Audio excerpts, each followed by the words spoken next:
자, 우리 가슴에 손을 얹고 믿음을 고백하고 오늘 하나님께서 저희에게 주시는 말씀 받도록 하겠습니다. 제가 먼저 고백하겠습니다. 하나님은 나를 사랑하십니다. 나는 그 사랑 안에 있습니다. 하나님 오늘 나에게 말씀하실 것입니다. 그 말씀에 능력이 있습니다. 그 말씀에 생명이 있습니다. 나의 마음을 하나님께 열겠습니다. 나의 생각을 예수님께 집중하겠습니다. 들은 만큼 변합니다. 들은 만큼 행복해집니다. 오늘은 꿈꾸는 사람, 꿈꾸게 하시는 하나님에 대한 이야기를 좀 나눠보려고 합니다. 창세기 37장은 아브라함과 이삭과 야곱으로 이어졌던 족상의 역사 속에 요셉이라고 하는 새로운 인물을 등장시켜 줍니다. 요셉은 야곱이 사랑하는 아내 라헬과 사이에서 얻었던 첫 아들이었습니다. 요셉을 표현하는 말이 어떤 말이 가장 적절할까 생각을 해보면 꿈꾸는 사람, 드리머, 꿈을 가진 사람, 꿈쟁이, 이런 표현들이 아마 가장 적절한 표현이 될 것입니다. 요셉을 미워했던 그의 형제들도 요셉이 다가오는 것을 멀리서 보면서 저기 꿈꾸는 자가 온다, 꿈쟁이가 온다, 꿈을 소유하고 있는 사람이다 라고 하는 문자적인 의미거든요. 꿈을 소유하고 있는 사람이 온다라고 얘기할 정도로 요셉은 꿈에 사로잡힌 사람이었고, 요셉을 생각할 때 꿈이라고 하는 것과 떼어서는 생각할 수가 없을 정도로 요셉의 삶은 꿈으로 가득해 있었습니다. 그리고 하나님께서 요셉이라고 하는 사람에게 주시는 꿈 이야기, 그 은혜의 이야기를 우리가 직접 경험하려면, 맛보려면 넘어가야 될 오해들이 좀 있습니다. 이 오해들을 극복하지 못하면 요셉에게 부어졌던 하나님의 꿈의 이야기 속으로 들어갈 수 없습니다. 먼저 우리가 극복해야 되는 오해는 뭐냐면, 꿈과 믿음 사이에는 아무런 상관관계가 없다. 즉, 믿음이 없어도 얼마든지 꿈꿀 수 있다, 꿈을 가질 수 있다라고 하는 오해입니다. 사실 우리 주변을 보면 하나님을 향한 믿음이나 신앙 없이도 엄청난 성공과 업적을 이룬 사람들의 이야기를 쉽게 만날 수 있습니다. 많은 실패와 역경에도 불구하고 도전하고 또 도전해서 다른 사람들의 존경과 박수를 받을 만한 그런 것들을 이룬 사람들의 이야기를 우리는 많이 알고 있습니다. 특별히 미국 대학의 졸업식 같은 데 보면 그런 분들이 오셔서 세상을 향해서 나아가는 젊은이들에게 그들의 삶을 나누면서 많은 감동을 줍니다. 그리고 이 연설을 들어보면 정말 감동이 됩니다. 가슴이 뭉클하고 뜨거워지기도 합니다. 돈이 없어서 사무실에서 먹고 자면서, 소파에서 잠을 자면서 샤워를 YMCA에 가서 하면서 회사를 일구었다는 어떤 기업가의 이야기, 또 친구 기숙사의 바닥에서 잠을 자면서 도덕 강의를 들으면서 디자인을 배웠다고 하는 유명한 CEO, 이런 얘기를 들으면 정말 믿음이 없어도 저렇게 노력하고 도전하고 멈추지 않으면 위대한 일들을 이룰 수 있는 거구나 사람들이 생각하게 됩니다.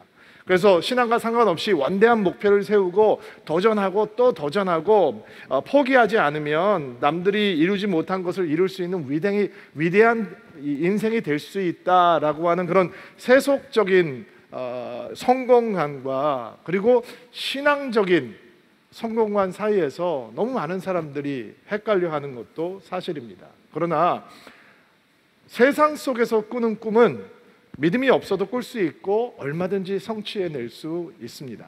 그러나 하나님의 꿈은 절대로 믿음 없이는 받을 수도 없고 그리고 이룰 수도 없습니다. 세상 속에서 꾸는 꿈은 내가 존귀해지고 내가 많은 것을 이루는 것으로 충분하다라고 생각합니다. 그러나 하나님께서 주시는 꿈은, 하나님으로 시작된 꿈은 내가 존귀해지는 것보다 나를 통해서 하나님의 뜻이 이루어지는 것이 더 중요합니다. 하나님의 꿈은 내 인생의 사이즈보다 훨씬 더 크기 때문입니다. 세상 속에서 꾸는 꿈은 언제나 그 중심이 나 자신입니다. 그러나 하나님의 꿈에서는 나는 하나님의 커다란 역사, 우리가 다 그것을 이해하지 못할지라도 그 하나님의 원대한 역사가 이루어지는데 꼭 필요한 하나님의 통로요, 도구요, 소중한 퍼즐이 된다라고 하는 것을 알게 되는 것입니다. 우리는 지난주에 요셉에게 하나님께서 주셨던 꿈 얘기를 들었습니다. 형들과 함께 곡식단을 묶고 있는데 형들의 곡식단이 일어나서 요셉에게 곡식단에게 절을 하죠. 두 번째 꿈의 내용은 11별과 그리고 해와 달이 요셉에게 절을 하는 꿈이었습니다. 자, 우리가 가장 먼저 주목해야 되는 사실은 이 꿈의 시작이 어떻게 시작되었느냐라는 거죠. 어떻게 요셉이 이 꿈을 갖게 되었느냐라는 하는 사실을 주목해야 합니다. 요셉이 가지고 있었던 꿈, 요셉에게 주어졌던 꿈의 저자가 누구냐, 작자가 누구냐, 지은이가 누구시냐. 어느 날 형들의 미움과 차별을 참을 수 없었던 요셉이 곰곰이 생각해 보니까 형들이 무시하지 못하는 인생이 되려고, 형들이 함부로 할 수 없는 인생이 되기 위해서 엄청나게 시련을 견디고 자수성가해서 최고의 권력을 잡은 총리 대신이 되었다. 그게 요셉의 계획이고 의도고 그리고 노력과 수고의 결과이다. 맞나요? 그렇지 않잖아요. 이 요셉이라고 하는 젊은이가 이집트의 총리 대신이 된다라고 하는 것은 요셉의 계획과 의도와 기획 안에 들어있지 않은 거거든요. 그 꿈의 시작은 하나님이셨습니다. 하나님께서 그 꿈의 지은이셨습니다. 하나님께서 요셉 안에 꿈을 심어주신 것입니다. 그러니까 여인들이 임신을 하듯이 하나님의 꿈의 생명력이 요셉이라고 하는 사람에게 잉태되었던 것이죠. 그렇다면 우리는 이런 질문을 한번 던져보아야 됩니다. 왜 요셉일까? 왜 다른 10 형제는 아닐까? 요셉보다 먼저 태어났던 야곱의 아들들에게는 왜 이런 꿈이 주어지지 아니하고 왜 요셉에게만 주어진 것일까? 하나님께서는 다른 10 형제에게 왜 동일한 꿈을 주시지 않았던 것일까? 여러분, 우리가 얼마 전에 보았던 세겜성에서 야곱의 아들들이 디나의 성폭행 사건 이후에 할례라고 하는 하나님의 거룩한 상징을 핑계로 삼아서 벌였던 살인극을 기억하실 것입니다.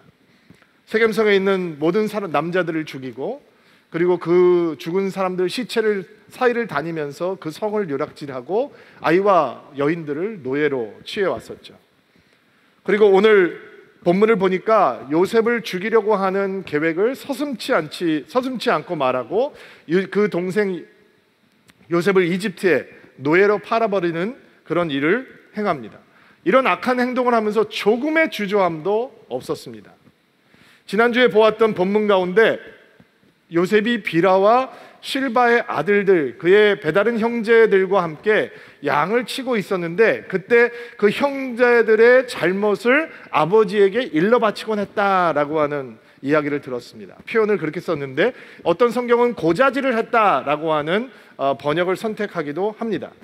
단순하게 피상적으로 생각하면 형들이 어떤 사소한 잘못을 저질렀을 때 눈치 없고 의리 없는 아이처럼 요셉이 아버지에게 쪼로로 달려가서 고자질이나 해바치는 이런 아이처럼 비춰질 수 있는데 우리는 전혀 다른 묵상을 해볼 수도 있습니다. 왜냐하면 여기에 잘못이라고 해석되어 있는 히브리어 단어가 악한 행동, 악함, 나쁜 악함, 행실 이런 의미들을 가지고 있는 단어이거든요. 그러니까 요셉이 그 형들의 악한 행동, 그 형들의 악함, 나쁜 행실에 대해서 침묵하지 않고 아버지에게 달려가서 진실을 고했다는 뜻입니다. 왜 그렇게 했을까? 왜냐하면 그들을 바로 잡아야 되는 책임이 그 아버지 야곱에게 있었기 때문입니다. 그렇다면 요셉의 형제들의 악함을 목격하고 거기에 침묵하거나 거기에 동참하지 않는 요셉의 모습이 바로 성경이 이야기하고자 하는 모습이었던 것입니다.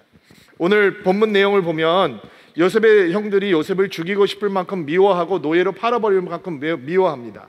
왜 이렇게 요셉을 못 견뎌하는 것일까? 성경은 설명을 해주고 있죠. 긴 소매를 가진 옷을 야곱이 요셉에게 해주고 편애했기 때문이다라는 것입니다. 그러나 긴 소매 옷을 해줬다는 건 그를 특별하게 생각했다는 의미 플러스 어떤 의미가 있냐면 야곱에게 요셉이 이미 장자가 되었다라고 하는 의미를 가지고 있습니다.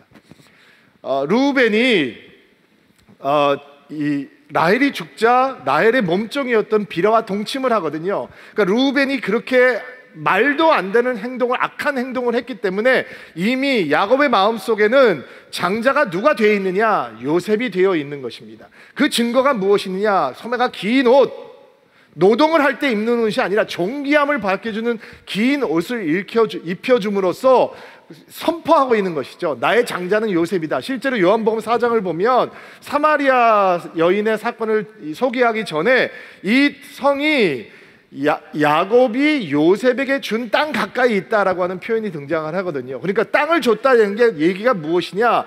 요셉이 이미 야곱의 장자처럼 되어 있다라는 것이죠. 그것 때문에 미워하는 것입니다. 또 있죠. 왜 형들이 요셉을 미워하느냐? 요셉이 꿈 얘기를 하기 때문입니다. 하나님의 꿈 이야기를 멈추지 않고 하기 때문입니다. 가슴 뜨겁게 꿈 얘기를 하고 있기 때문에 그 꿈 때문에 더 그 동생을 미워했던 것입니다. 또 있습니다. 요셉을 미워했던 이유, 요셉이 그 형들과 다르기 때문에 미워합니다.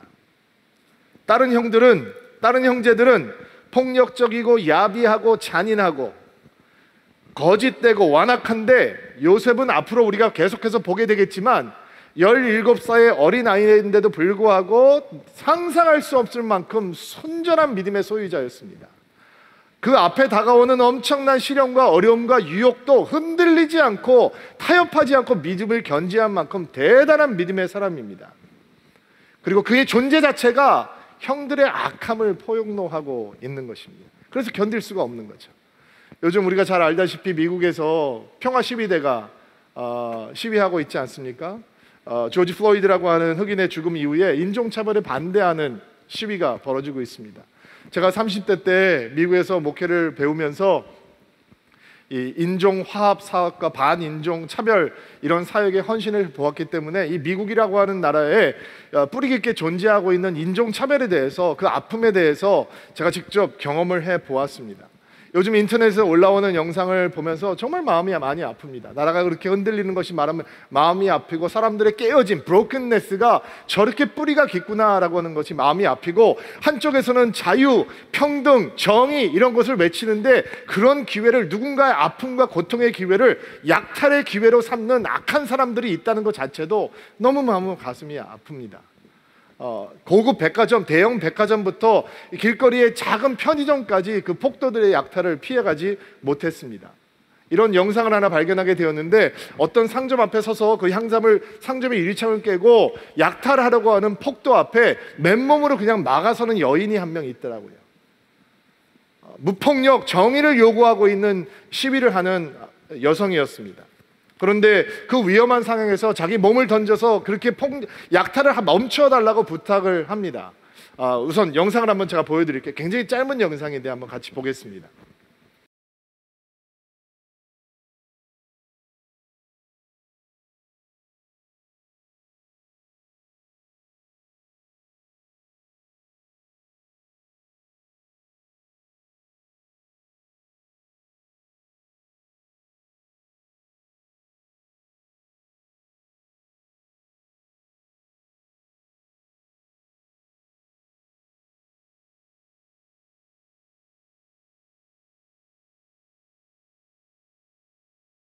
저는 지난 2주 동안 요셉과 그 형제들에 대한 말씀을 계속 묵상하고 있다가 이 영상을 접하게 됐는데, 저한테는 저 영상의 모습과 요셉의 형제들의 모습이 오버래핑이 되더라고요. 왜 저렇게 형들이 요셉을 미워하고 못 견뎌하는가? 여러분, 저 여인이 맨몸으로 막아서서 그 누군가가 평생 땀과 노력으로 일구었던 그 상점을 저렇게 약탈하지 말아달라고 얘기하는데, 그러면 그런 용기 앞에 자기의 악함을 인정하고 멈춰야 되는데 오히려 그 여인을 향해서 폭력을 행사하는 것을 주저하지 않잖아요. 요셉의 존재 자체가 형제들의 악함과 잔인함과 야비함과 완악함을 폭로하고 있는 거예요. 요셉이 있으면 그 형제들의 완악함이 다 드러나는 거예요. 그러니까 형들은 견딜 수가 없는 것입니다. 아버지의 편애 때문에 그리고 요셉이 아버지의 장자가 되기 때문에 그들은 요셉을 미워하고, 요셉은 하나님의 주신 꿈 때문에 미움을 받습니다. 꿈을 이야기하기 때문에 미움을 당합니다. 그리고 요셉은 형들과 다른 믿음의 사람들이 되어가고 있었기 때문에 미움을 당하고 있는 것입니다. 왜 요셉인가? 하나님께서는 왜 어린 요셉에게 꿈을 잉태시켜 주시는가? 여러분 기억하십시오. 그가 형들과 다른 믿음의 사람으로 성장하고 있기 때문에, 그가 믿음의 사람이었기 때문에 하나님의 꿈이 그에게 잉태되는 것입니다. 어떻게 이 믿음이 주어졌을까? 어떤 계기였을까? 성경은 설명해 주지 않습니다. 17살의 요셉이 우리 앞에 등장하는 순간부터 그는 순전한 믿음의 사람입니다. 그렇다면 그 믿음은 어떻게 심겨진 것일까? 성경이 정확하게 설명을 주지는 않지만 우린 추측하며 상상하며 묵상해 볼 수 있습니다. 사실 아버지 야곱이라고 하는 사람의 영적인 피크가 언제냐, 영적인 정점이 어디냐, 야복강에서 속이는 사람 야곱이 하나님께서 다스리시고 통치하시는 이스라엘로 변하는 그 자리가 아니고, 가나안 땅으로 돌아와서 10년 동안 땅 사고 가축 우리 짓고 재산 늘리고 이렇게 똑같이 살아가다가 하나님께서 베델로 올라가라 라고 10년 만에 나타나서 말씀하시잖아요. 그리고 자기 가족을 향해서 처음으로 하나님을 향한 헌신과 신앙을 가르치거든요. 우리가 우상을 제하여버리고 우리가 정결케 하고 다시 베델 땅으로 가서 하나님 앞에 제단을 지어서 예배하자라고 하는 영적인 도전과 헌신을 야곱이 하거든요. 바로 그 자리가 많은 성경학자들은 야곱의 영성의 최고점이다라고 얘기를 합니다. 그러면 요셉이 그때 나이가 어느 정도인가? 한 16살 정도였을 거라고 보여집니다. 앞으로 우리가 보게 될 야곱의 형제들에게 그 두 번째 야곱이 찾게 되었던 베델 경험은 어떤 특별한 의미도 없었던 것 같습니다. 그런데 묵상해보고 생각해보고 추측해보면 이 두 번째 베델 사건이 어린 요셉에게는 지울 수 없는 강렬한 하나님의 체험이 이루어지는 곳이 아니었나 생각해 볼 수 있죠. 또 있습니다. 야곱이 하나님을 만나서 밤새도록 씨름하고 무너지잖아요. 그리고 이스라엘이 되죠. 그 이스라엘이 되었던 흔적이 뭐예요? 평생 다리를 절게 되었다는 것입니다. 그때 요셉의 나이가 한 6살 정도였던 거로 보이는데, 여러분 생각해 보세요. 어느 날 아버지가 자기들을 남겨놓고 강을 건너가서 밤을 새고 왔는데, 새벽이 돼서 돌아왔는데 다리를 쩌뚝거린단 말이에요. 아이가 물어보았을까요? 안 물었어요? 아빠 왜 그래? 그럼 여러분이 아버지라면 아빠가 그냥 넘어졌어 이렇게 하고 넘어갈까요? 자기가 가장 사랑하는 아들에게 자기가 하나님을 만나서 밤새도록 씨름했고, 그 씨름했던 하나님에게 나에게 축복을 주시지 않으면 내가 놓아드리지 않겠습니다라고 얘기했고, 하나님께서는 나의 힘의 근원을 치시고 새로운 힘의 근원이 되시는 하나님의 얼굴을 보여주심으로 나는 이제 속이는 자 야곱이 아니라 하나님께서 다스리시는 존귀한 이스라엘이 되었다라고 하는 사실을 자기가 사랑하는, 가장 사랑했던 아들에게 그러면 10년 동안 단 한 번도 얘기해 주지 않고 살았다라고 하는 게 그게 가능할까? 당연히 얘기했다고 생각하는 것이 마땅한 묵상이 아닐까요? 지나친 상상이나 비약은 아닐 것입니다. 그리고 야곱의 가족이 이삭이 아직 살아있을 때 이삭이 살고 있던 헤브론으로 가거든요. 그리고 요셉도 할아버지 이삭과 함께 살아요. 그러면 여러분, 할아버지가 그 사랑하는 손자들에게 그가 만난 하나님에 대해서 단 한 번도 얘기해 주지 않았을까? 이삭이 얘기할 수 있는 하나님, 모리아 산에서 만났던 하나님, 자기가 제물로 바쳐지는 순간 자기가 죽은 것이 아니라 자기가 살아난 것이며 자기가 하나님의 언약의 수혜자가 되었다라고 하는 것을 그는 설명하지 않았을까? 이런 모든 일련의 사건들, 그리고 이삭이 죽잖아요. 그리고 야곱이 장사를 지내거든요. 그리고 27년이 지난 다음에 요셉이 아버지의 시신을 가지고 와서 바로 그 자리에 똑같이 장사를 지내거든요. 그러니까 이런 일련의 사건들을 보면 이 모든 일들이 요셉 안에서는 하나님을 향해서 반응하고 하나님을 향해서 믿음을 키우고 믿음의 사람이 되어가는데 일조하고 있었다라고 하는 묵상을 가능하게 해줍니다. 왜 요셉인가? 그는 믿음의 사람이었기 때문에 하나님께서 하나님의 꿈을 잉태시켜 주시는 것입니다. 세속적인 눈으로 보면 많은 것들을 이룬 사람들을 보면서 믿음이 없어도 원대한 꿈을 갖고 불굴의 의지를 갖고 도전하고 실패와 역경을 넘어서면 위대한 것을 이룰 수 있다라고 생각할 수 있지만, 하나님의 꿈은 믿음이 없으면 절대로 담아낼 수 없는 것입니다. 이해할 수도 없습니다. 해석할 수도 없습니다. 순전한 믿음이 없으면 하나님의 꿈은 주어지지 않습니다. 얼마나 많은 사람들이 꿈 이야기를 합니까? 비전 이야기를 합니까? 그리고 오해합니다. 요셉이 총리가 되거든요. 그러니까 총리가 되는 것이 하나님의 꿈이다라고 생각합니다. 그래서 사람들이 목표를 높이 잡습니다. 하나님의 꿈에 대해서 착각을 하는 겁니다. 그래서 믿는 사람들이 국회의원도 되고 장관도 되고 심지어는 대통령이 되기도 하고 성공한 사업가가 되기도 합니다. 그리고 그렇게 됐다는 자체가 하나님의 꿈이 이루어졌다라고 착각합니다. 천만의 말씀입니다. 요셉이 총리가 되는 것은 하나님의 꿈이 아닙니다. 요셉이 총리가 됐기 때문에 할 수 있는 일들이 있습니다.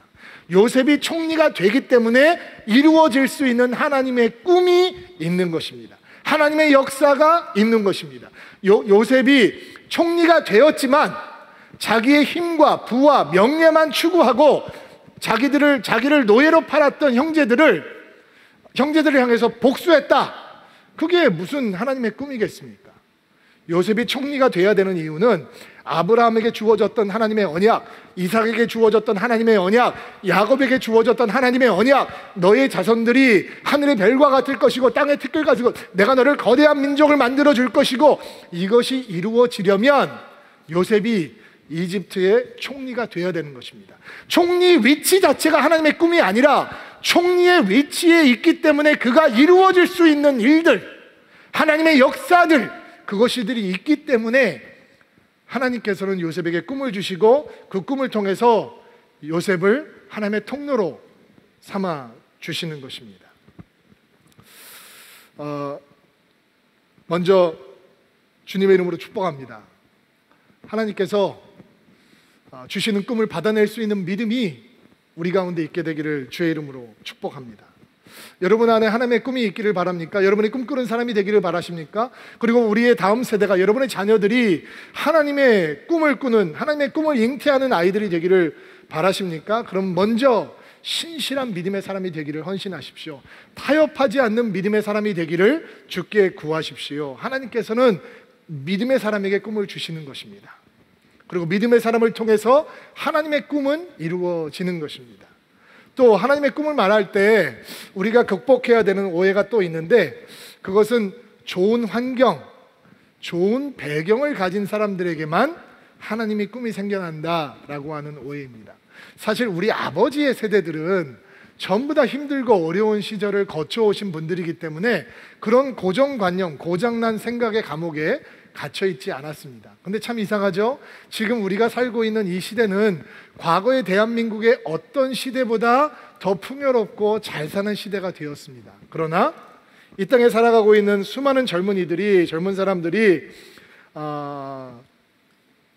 그런 좋은 배경, 좋은 환경, 그런 것들이 아니면 꿈꿀 수 없다, 꿈은 이루어지지 않는다 라고 하는 고장난 생각 속에 갇혀 있는 것이 너무 안타깝습니다.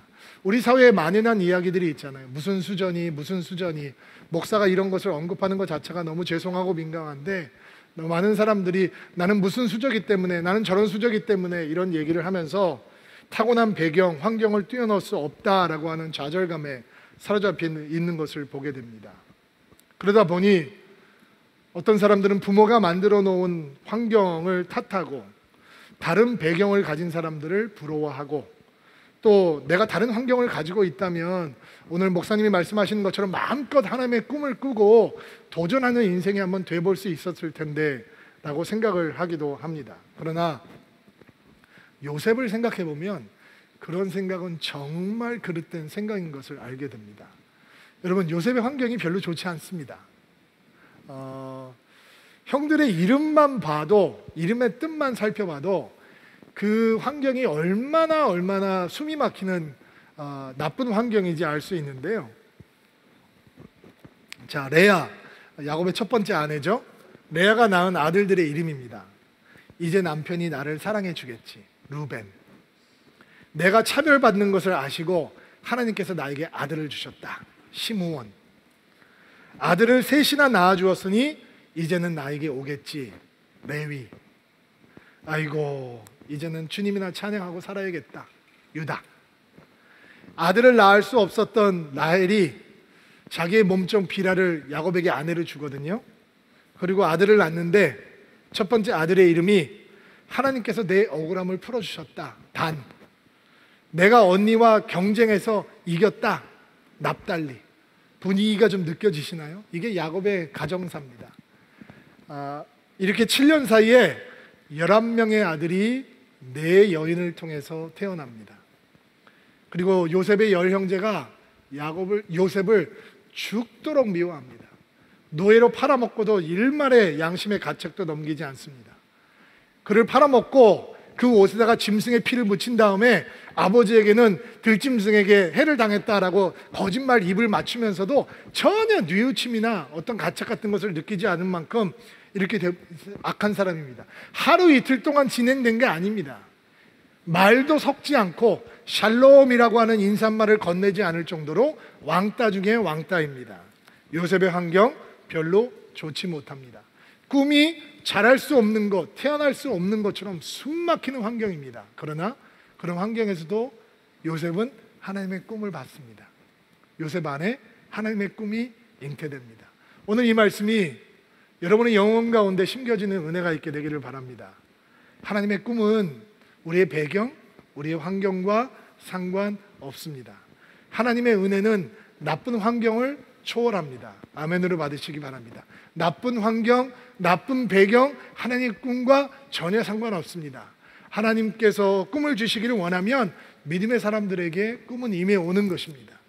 어떤 부모님들은 자녀들에게 별로 해줄 것이 없어서 미안해하는 분들이 계시더라고요. 그러나 여러분, 오늘 다른 마음이 생기게 되기를 바랍니다. 미안하지 마시기 바랍니다. 하나님께서는 우리의 자녀들에게, 우리 다음 세대들에게, 우리의 젊은이들에게, 그리고 우리 모든 사람들에게 새로운 꿈을 주시는 은혜의 하나님이십니다. 어떤 분들은 자녀들에게 뭐 해줄 것이 많아서 그래도 다행이다 안심하는 분들이 계시는 것을 보게 됩니다. 그러나 여러분, 그것 때문에 안심하지 않게 되기를 바랍니다. 여러분의 자녀들이 필요한 건 하나님의 꿈과 보호가 아닙니다. 하나님의 꿈과 하나님의 열정입니다. 그것이 그들을 살리게 될 것입니다. 하나님의 꿈은 좋은 환경과 배경을 필요로 하지 않습니다. 그러므로 우리는 꿈을 주시는 하나님을 기대할 수 있습니다.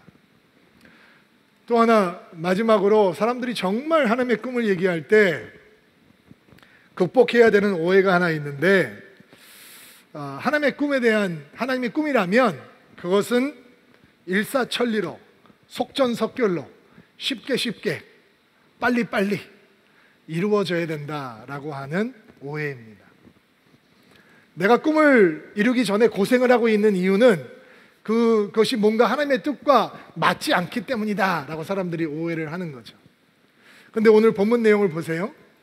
본문 내용이 이 야곱이 형들을 찾아오거든요. 멀리서 양을 치고 있는 형들을 찾아와요. 아버지 야곱이 가서 형들이 잘 있는지 살펴보고 오너라 라고 얘기를 했거든요. 그 이유가 무엇이냐, 아마 그 형들이 하도 사고 뭉치니까 잘 있는지 사고 안 치는지 보고 오너라 라고 하는 의미가 있을 수도 있고, 지금 양을 치고 있던 지역이 세겜 지역이거든요. 세겜 지역이 어떤 지역이에요? 그 딸 디나가 성폭행을 당하고 살인극을 벌였던 때가 세겜 지역이거든요. 그러니까 가나안 부족들이 보기에는 이 야곱의 아들들이 복수의 대상이 될 수 있는 땅이 세겜 땅인 거예요. 그러면 왜 이렇게 위험한 땅까지 오게 되느냐? 아마 야곱이 있는 지역에는 가뭄이 심하게 들어서 물이 풍부한 세겜 지역까지 와서 이 양을 쳐야 되는 상황이 된 것 같아요. 그래서 야곱의 형들이 양을 잘 치고 있는지 좀 살펴보고 와라라고 야곱이 요셉을 보냈던 거죠. 형들이 자기가 말도 섞지 않는데 요셉이 순종을 하고 며칠 동안 헤매면서 형들을 찾아와요. 근데 그 요셉이 다가오는 것을 보면서 형들은 뭐라고 얘기를 하냐? 조롱하면서 얘기해요. 저기 꿈꾸는 애가 오는구나. 그리고 어떻게 잡아 죽일까를 의논해요.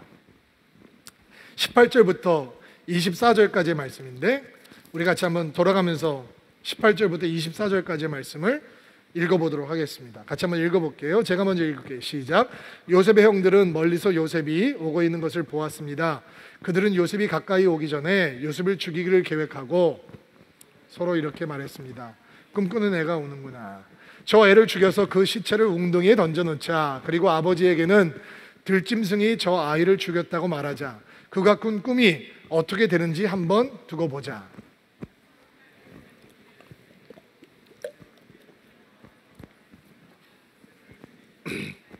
피를 흘리게 하지는 말자. 이 광야의 웅덩이에 저 애를 던져넣자. 하지만 해치지는 말자. 르벤이 이렇게 말한 것은 요셉을 그 형들의 손에서 구해내어 아버지에게 돌려보내기 위함이었습니다. 소매가 긴 요셉의 옷을 벗겼습니다. 24절 다 같이. 그리고 그들은 요셉을 웅덩이에 던져 넣었습니다. 그 웅덩이는 비어 있었고 그 안에는 물이 없었습니다. 속이는 옛 야곱처럼 그의 아들들은 요셉을 죽이고 아버지에게는 들짐승에게 해를 당했다라고 거짓말을 하자라고 말을 맞춥니다. 악해도 이렇게 악할 수가 없는 거죠. 맏아들 루벤이 나서서 요셉을 죽이지는 말자라고 해보지만 그 형제들이 달려들어서 그 지긋지긋한, 보기에 지긋지긋한, 옛날 성경에는 색동옷이라고 나왔는데 세운 성경에는 소매가 긴 옷이라고 번역을 해죠. 벗겨버렸어요. 어떻게 벗겼을까? 점잖게 벗겼을까? 찢어 버렸겠죠. 반 벌거벗겨져서 그 깊은 웅덩이라고 하는 게 광야에서 빗물을 가두어 놓는 그런 큰 웅덩이거든요. 혼자 스스로 벗어날 수 없는 것에 던져 넣었다라고 얘기합니다. 자, 여러분 기억하십시오. 하나님의 꿈을 잉태한 믿음의 사람은 때때로 이렇게 웅덩이에 던져질 때가 있는 것입니다. 하나님의 꿈을 품게 된 믿음의 사람도 웅덩이의 고통과 수치와 모욕과 괴로움을 지나야 될 때가 있는 것입니다. 하나님의 꿈은 절대로 속전속결로 이루어지는 것이 아닙니다. 하나님의 꿈은 웅덩이라고 하는 고난, 감옥이라고 하는 고난 만납니다. 그런데 이렇게 웅덩이 속에 빠지다 보면 사람들 사이에 확연하게 다른 반응들이 나타납니다. 확연하게 다른 영성들이 드러나게 되는 거죠. 하나님께서 곡식단을 보여주셨을 때는 다 흥분합니다. 해와 달과 11별이 자기에게 절을 하는 모습을 보면서 흥분하지 않을 사람이 누가 있겠어요? 야, 하나님의 꿈 대단하네, 멋지다, 아멘입니다 하나님 합니다. 근데 웅덩이에 빠지고 나면 사람들이 어떤 마음이 드느냐, 이게 뭐야, 이런 게 뭐가 있어, 하나님의 꿈 뭐 이래, 에게 영성이 드러나는 겁니다. 야, 하나님의 꿈이라고 내가 흥분했는데 이런 웅덩이, 하나님께서 꿈 2번만 주시면 거덜나겠다, 골병 나겠다, 이런 게 하나님의 꿈이라면 노 땡큐입니다. 나 안 받을랍니다. 하나님의 꿈을 향해서, 하나님의 그 위대한 섭리를 향해서 에게 I don't need it, 나 이런 거 원하지 않습니다, 필요 없습니다, 이런 태도가 드러나게 되는 것입니다. 사실 믿음이 없으면 여러분 웅덩이는 해석이 안 됩니다. 웅덩이 안에서 들려오는 소리가 뭐냐, 형들이 요셉을 웅덩이에다 쳐놓고 밥 먹습니다, 히히덕거리면서. 그리고 어떻게 죽일지, 나중에는 어떻게 팔아먹을지 의논합니다. 몸값을 흥정합니다. 억창이 무너지는 소리를 듣습니다. 그러면 요셉은 웅덩이에 빠져서 뭐를 하고 있었을까요? 여러분 같으면 뭐 했겠습니까? 형들의 이름을 하나하나 부르지 않았을까요? 큰형의 이름을 부르고 둘째 형의 이름을 부르고 자기를 구해달라고 얘기하고 자기를 죽이지 말아달라고 얘기하고 자기를 노예로 팔아달지 말라고 얘기하고 자기가 잘못했다고 얘기하고 자기를 아버지 품으로 돌려달라고 얘기하고 목이 터져라 소리 지르지 않았겠습니까? 그러나 형들은 요동이 없습니다. 히덕거리고 조롱하고 결국 그를 노예로 팔아먹습니다. 벌거벗긴 채로 그는 묶여서 팔려가는 것입니다. 그리고 믿음이 없으면 웅덩이는 이렇게 두려움으로, 괴로움으로 끝나는 것입니다. 그러나 우리가 믿음이 있으면, 우리가 믿음의 사람이 되기를 결단하고 그 믿음을 견지하면 웅덩이가 아하, 믿음을 배우는 자리가 될 수 있다는 것을 알게 됩니다. 자, 총리가 된 요셉을 상상해 보세요. 그는 형들이 던져놓은 웅덩이를 지났습니다. 노예로 팔려서 보디발의 집에 노예가 되었습니다. 거기도 웅덩이입니다. 유혹을 거절했더니 죄수가 되어 감옥에 갇힙니다. 웅덩이도 이런 웅덩이가 없습니다. 근데 웅덩이는 묵상하면 안 됩니다. 감옥은 묵상하면 안 되는 것입니다. 웅덩이와 감옥은 그냥 지나가야 하는 것입니다. 견뎌야 하는 것입니다. 지나가면 풀립니다. 해석이 됩니다. 요셉을 노예로 팔았던 무역상들은 전문 노예상들이 아닙니다. 그는 향료와 유황과 모략을 무역하던 사람들이었습니다. 향료와 모략과 유황은 평범한 사람들이 가질 수 있는 것들이 아닙니다. 이집트의 고위층들이 쓸 수 있는 값비싼 물건입니다. 그래서 이집트의 황제 파라오의 경호대장이었던 보디발의 집에 갈 수 있는 것이고, 보디발에게 요셉을 팔 수 있는 것입니다. 보디발의 아내의 유혹을 거절해서 누명을 쓰고 들어갔던 감옥은 잡범들이 갇히는 감옥이 아닙니다. 파라오 왕의 죄수들을 가두는 곳이었습니다. 잡범들을 가두고 있는 감옥에 gat혔다면 절대로 파라오의 꿈을 해석할 수 있는 자리가 마련되지 않았을 것입니다. 그러나 파라오의 경호대장의 집에서 노예로 있었기 때문에 왕의 죄수들을 가두는 감옥에 들어갈 수 있는 것이고, 그렇게 파라오의 꿈을 해석하기 위해서 파라오 앞에 설 수 있었던 것입니다. 요셉이 총리 대신이 되고 나니까 아하! 다 풀리는 것입니다. 가나안 땅에서 아버지가 준 소매가 긴 멋진 옷을 입고 있는 요셉은 이집트의 총리가 절대로 될 수 없습니다. 이집트의 총리가 되기 위해선 이집트에 가야 합니다. 그러기 위해서 노예로 팔려오는 것입니다.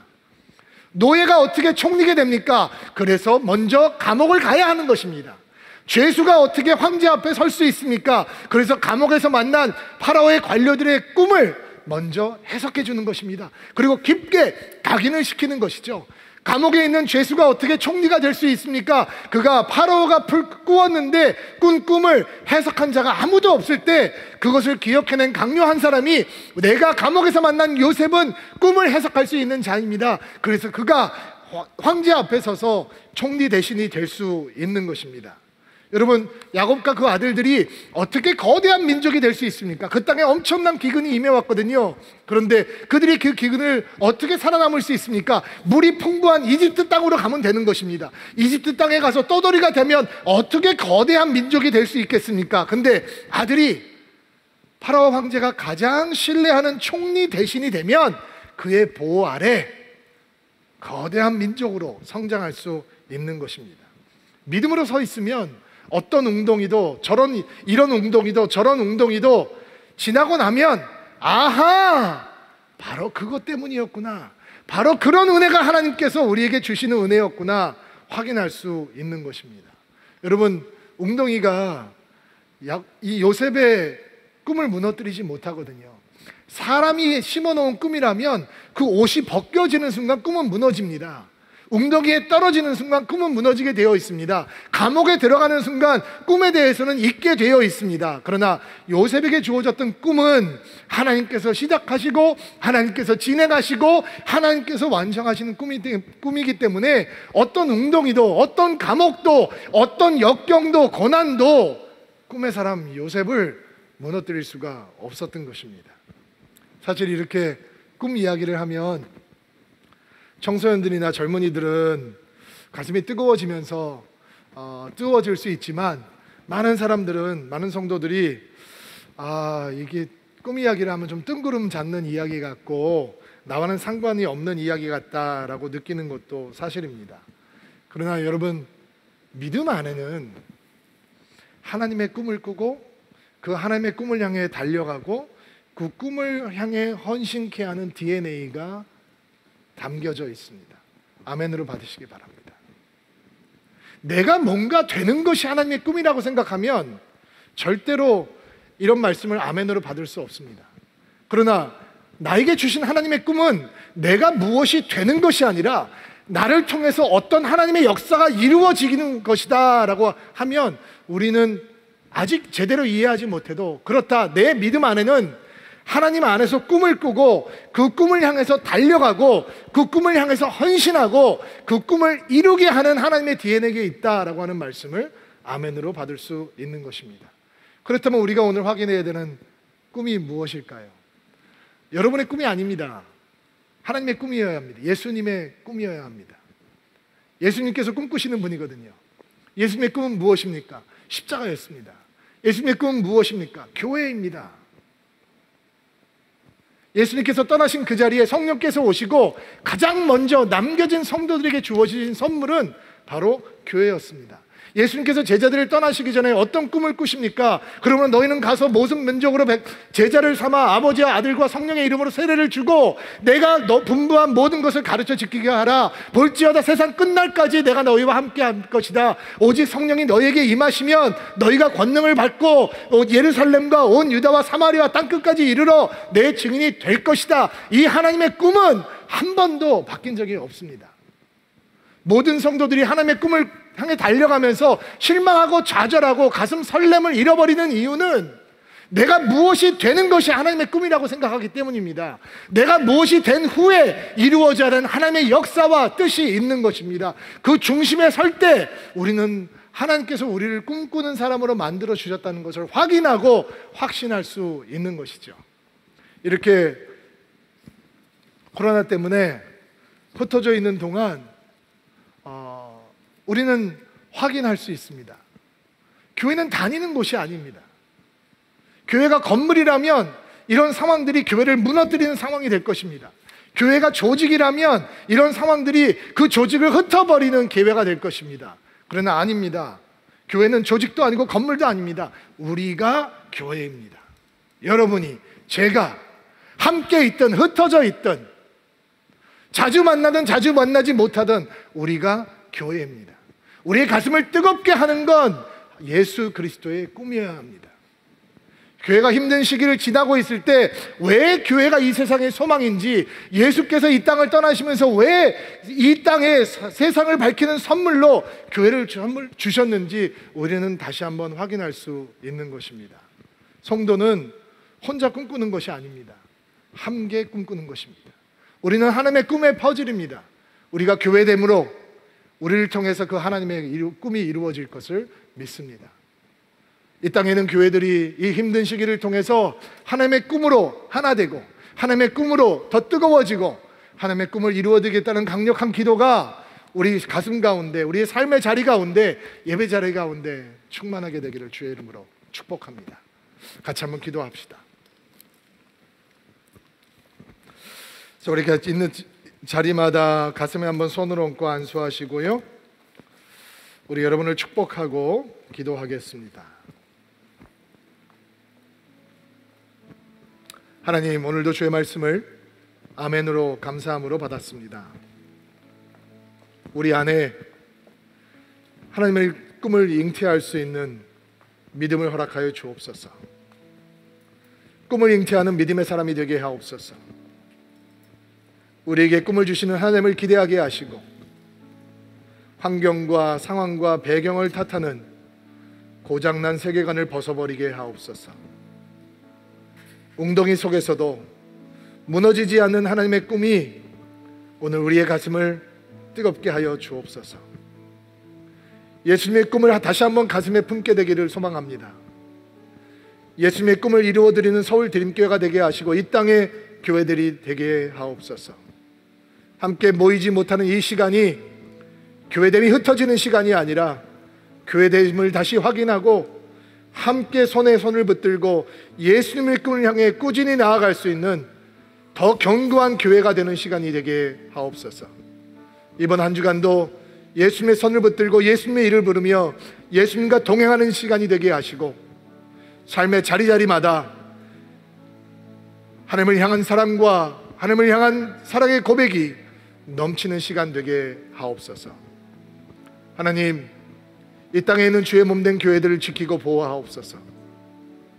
주의 몸된 백성들을 주의 손에 붙들어 주시고 하나님, 속히 함께 모이며 예배하며 찬양하며 기쁨으로 주 앞에 다가갈 수 있는 시간이 오게 하옵소서. 예수님의 이름으로 기도하옵나이다.